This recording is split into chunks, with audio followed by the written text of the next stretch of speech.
Cancer rehabilitation is usually considered to be the restoration of function, whether it's psychosocial, physical, physiological, emotional, associated with any point along the cancer journey. It can include things like physiotherapy, occupational therapy, dietitians, speech-language pathologists, and then obviously your medical team has an important role to play too. So it's really about looking at what's important to you and what you want to be able to do, what you're currently able to do, and helping to try and address that gap.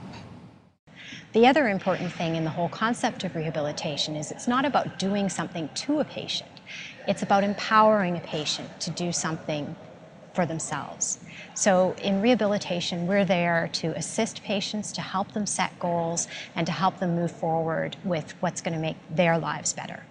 You can be part of rehab if you've just found out you had cancer and you're not quite sure what to do to prepare yourself to receive chemotherapy or have surgery, or even if there are no treatment options left available, we can look at ways that rehabilitation can help enhance your quality of life. Most of the challenges of rehabilitation can be significantly decreased, minimized, prevented to some extent if people are well prepared, and protocols for preservation of function can be implemented prior to the treatment. You shouldn't have to just live with problems like being unable to eat or facial deformities. So there are rehabilitation options available, and if people go and seek those out on their own, there are people around, such as myself and other clinicians at University Health Network or at Sunnybrook and in the community, that can help guide them along the way so that they actually get the help they need so they don't have to deal with those things.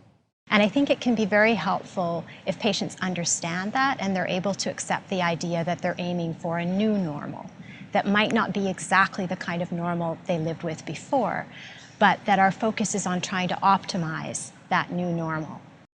I think if I had one wish for patients who have head and neck cancer and their rehabilitation, it's that it would be just a standard of care. If you have a stroke, you go to stroke rehab. If you have a heart attack, you go to cardiac rehab. And yet, for some reason, cancer rehab isn't the norm. Someday, every single head and neck cancer patient will have integrated into their process of care an assessment with a rehabilitation specialist. And we'll be able to give people a personalized prescription, and also for them to be able to have access in their own communities to the rehabilitation professionals that will help them to optimize their life.